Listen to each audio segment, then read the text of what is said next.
My name is Andrei Belenko. I am a Chief Security Researcher at Telkomsoft, and today I would like to talk about iOS data protection, and more specifically about the implications this technology had on iPhone forensics. So, I will start by giving a short overview of the iPhone forensic techniques, then we'll move on to the pre-iOS 4 forensics. We'll talk a little bit about iOS 3 forensics and how that worked. We'll then describe an iOS 4 data protection technologies in more detail and move on to the iOS 4 forensics and how this can be accomplished with respect to the data protection.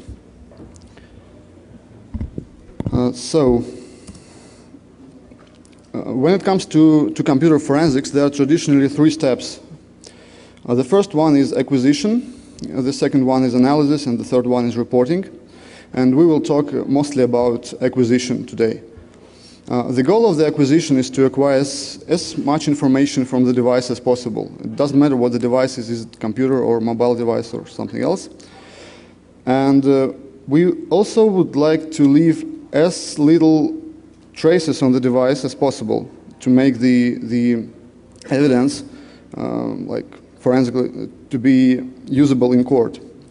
So when it comes to iPhone forensics, there are traditionally two general ways of doing the acquisition. The first one is to utilize the built-in function of the iOS to ask the device to create a backup of itself.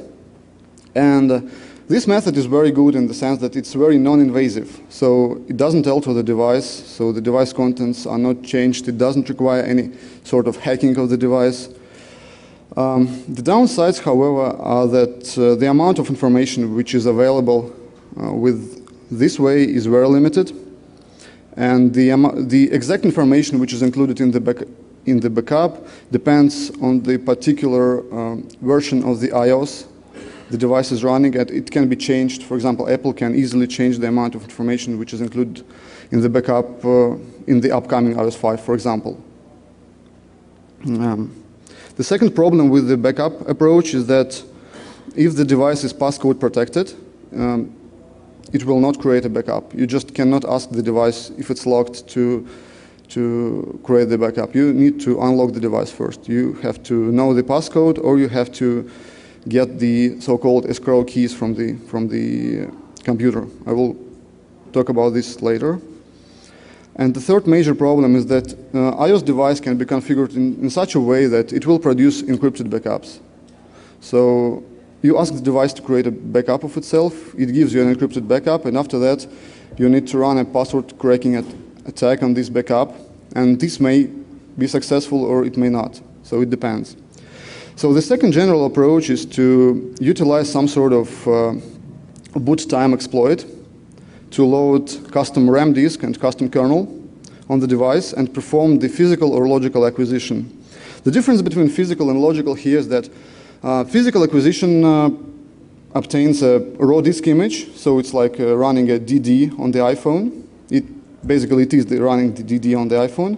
And the logical acquisition is just obtaining individual files, some of them or all of them, from the device file system. So that's the difference. The obvious benefit here is that this approach can get you all information which is stored on the device. Passcode is generally not a problem for the acquisition itself, although it may be a problem for the later analysis stage. Again, I will talk about this a little later. The problems, there are two downsides. The first, that we need a boot ROM exploit, boot time exploit, which is, well, it limits the scope of this attack. For example, at this time there is no boot time exploit, public boot time exploit for an iPad 2. So this device is currently cannot be acquired like physical acquisition. And the second problem is that raw images which we can acquire with this method can be encrypted. And actually this is the motivation behind our research, because the initial physical dumps of the iPhone 4s, then it came out, showed that the raw images of the disk, they are quite strange. They have the the file system structures in plain text, so you can see the files, the directory tree, and all these kind of things. But when you try to read the file contents, they're encrypted. So that's it. There are three major aspects of the forensics of the iPhone security when it comes to forensics. They are storage encryption, keychain encryption, and passcode protection.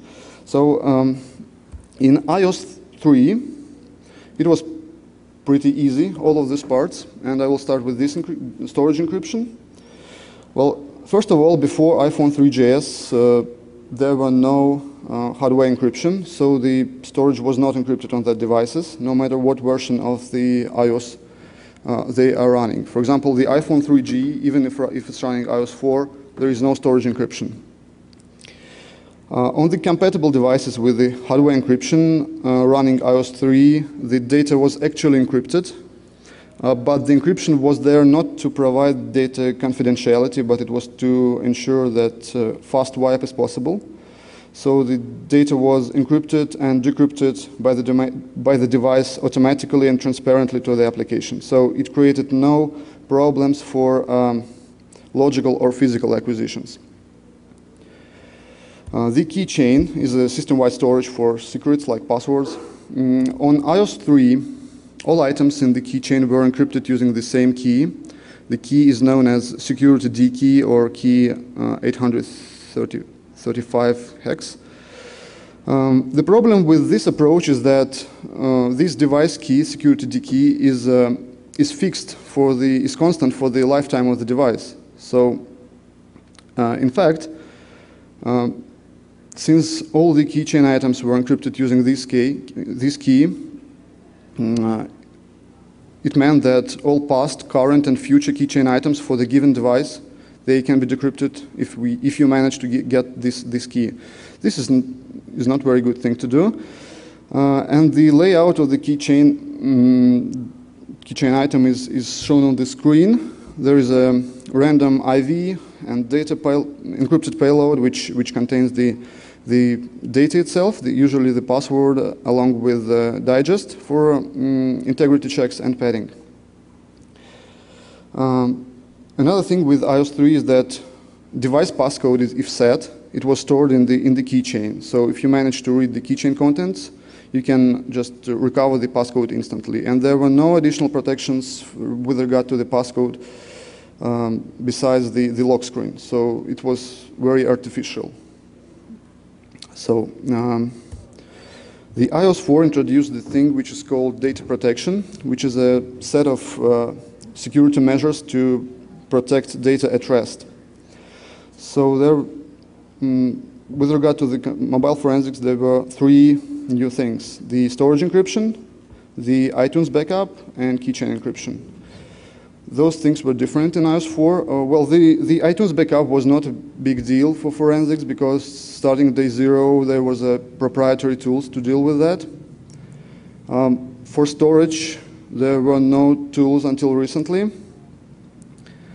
And as I have described, the file system encryption is not very typical. I mean that the file system metadata, the directory tree, and all these kind of things were decrypted, but the file contents were actually encrypted. So before I can describe the encryption of the keychain and the storage, I need to take a little detour and to explain some internals of the data protection on iOS 4. iOS 4 introduces a concept of so-called key bags. Key bag is a collection of encryption keys. And it also introduces the concept of content protection classes. iOS defines several content protection classes which correspond to three accessibility domains, which are also defined for all the data which is stored on the device. So those accessibility domains are the data available only when the device is unlocked. The data is available only after the device was unlocked for the first time, and the data remains available until the device is switched off or reset. And the data is available at all times, no matter the device locked or unlocked. So there is a content protection class for all of these accessibility domains. There are separate protection classes for user files and for keychain items. And each protection class uses its own encryption key, which we will call the master key for this particular protection class. And each such master key is stored in the key bag, in the system key bag, in the scroll key bag, and it is protected with the device key, which is unique to the particular device, and optionally with the passcode key, which is unique to the passcode. So it depends on the passcode. And what's important that these key bags and content protection keys, they are regenerated, recreated every time you run the device restore. So if you just need to wipe the device, you can restore the device to default settings in the iTunes, and this will recreate all the content protection keys and all keys which possibly could have been compromised before. They will not be of any use with the new device. So the whole system looks pretty much like this. So there are two device keys. There is one hardware key, which is in red, which is UID key, which is embedded in hardware. And it is used to compute two device keys, the key SecurityTube key and key 890B. And there is a special area on the iOS devices which is called effaceable storage. Its purpose is to store small amounts of data which may require fast wipe. So this is the name, effaceable storage. And on iOS 4, it stores three encryption keys. So the first one is EMF key, which is a file system whitening key. It acts pretty much like a default encryption key for user data partition. All data which is not a file with a certain protection class is encrypted using this whitening key. So all the file system metadata and files for which no content protection class is explicitly set, those files are encrypted with whitening key. The second one is the bag1 key, which is an encryption key which is used to protect the payload of the system key bag file. The system key bag is stored on the file system, and its payload, its contents are encrypted with the bag1 key. And the third key is DK. It is actually class 4 protection key. It really belongs to the system key bag, and this is shown on the screen. And the reason it is stored in effaceable storage is because system key bag itself is stored in the file, and the file is encrypted on this D key, and you can't really store encryption key to decrypt the file in the file itself. This introduces some sort of conflict. You can't really decrypt it. So this is why it is stored in effaceable storage.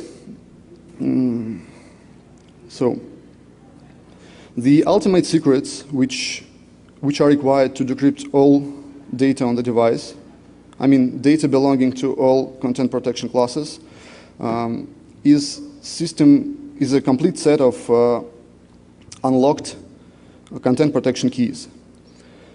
And there are actually two ways to obtain them. As you can see here, the unlock requires that you provide two keys. The first one is device key, and the second one is passcode key. Well, the obtaining device key is relatively easy. Obtaining the system key bag in the locked state is also relatively easy, but obtaining the passcode key might be difficult. And it may require the passcode brute force because there is no simple way to just extract it from somewhere. In iOS 4, passcode recovery requires a device because the passcode transformation, the passcode key derivation function is tied to the hardware key, and you cannot run this outside of the device. And the problem with this is that passcode brute force is really slow. We have to do this on the device, so we can't really use any of these fancy GPUs or stuff. And the password recovery speed depends greatly on the device. For example, on the iPhone 3G, it is about 2 passcodes per second, and on an iPad, it's more like 7 passcodes per second. But there are still two things which make it possible to recover the passcode. The first one is the human factor. Nobody likes long passwords, maybe except of you guys. But pretty much everyone is using the simple passcode, which is 4 digits, or not using a passcode at all. And the second factor which helps is that system keyback actually stores the type of the passcode which is used to protect the device. Just by looking on the system keyback, you can tell with a 100% certainty that whether this particular user is using simple passcode or not. So, and if you have a confirmation that the passcode is simple, which is 4 digits, then you can easily spend like 10 or maybe 20 minutes and get a passcode just by brute forcing all possibilities. There are not too many of them, just 10,000. So, but if there is an alphanumeric password, then this is not an option. This can take like weeks or months, and usually during forensics there are no such time frames. So there's another option of obtaining the complete set of unlocked content protection keys, and this is the iOS 4 escrow keyback. Escrow keyback holds the same content protection keys as the system keyback. It is created by the iTunes the first time the device is connected to the computer in the unlocked state.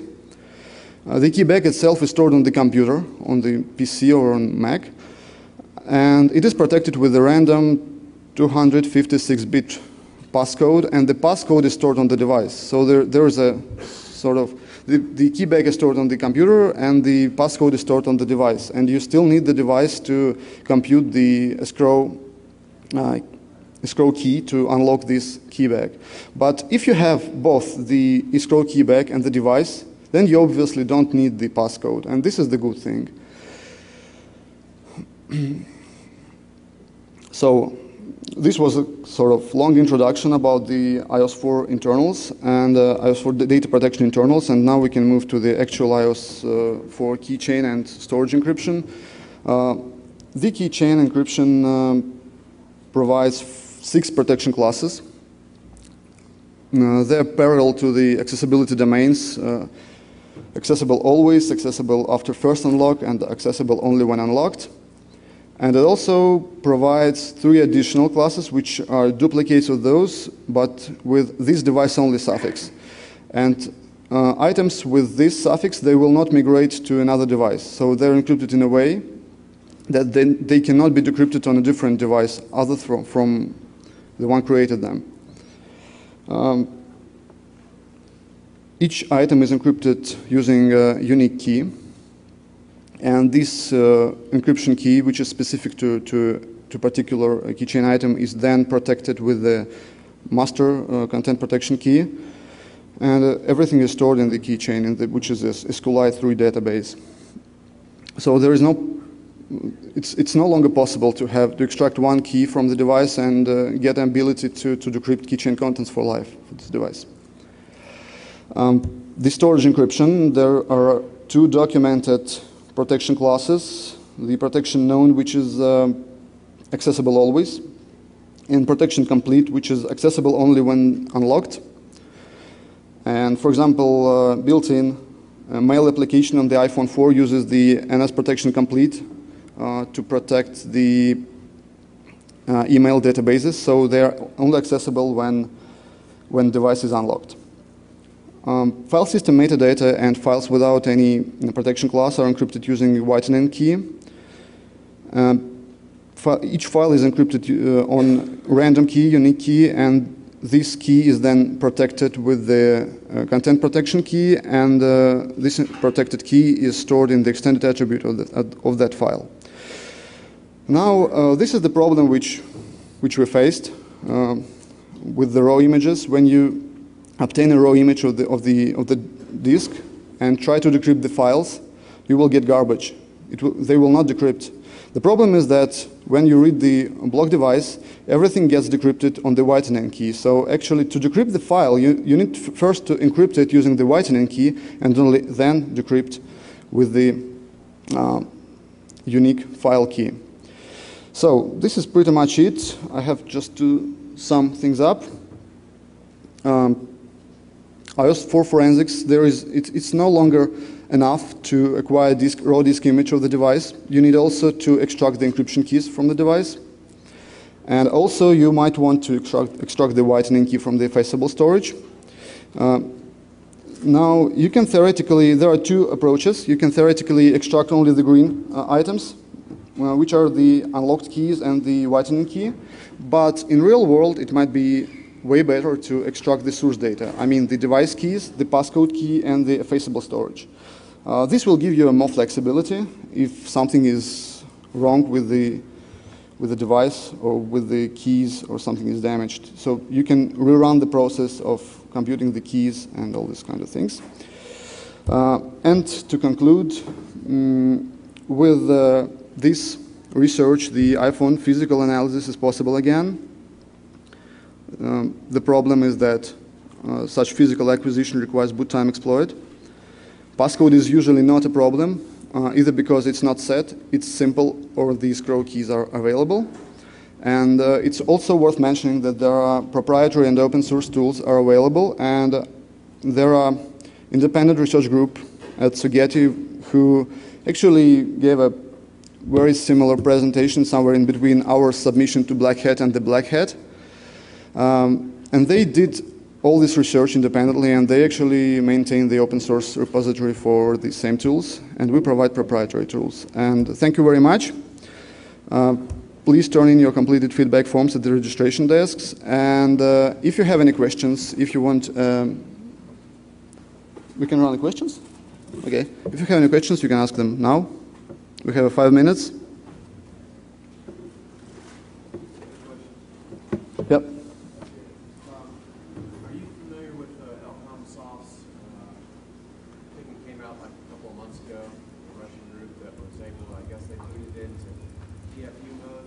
Yes, I am. You can look at my title. Sorry. No problem. Actually, I'm one of the developers of this toolkit. So if you have any questions. Oh, if anyone wants to see a demo, we will be available until end of BlackHat and for DEF CON. So just find us. And thank you very much.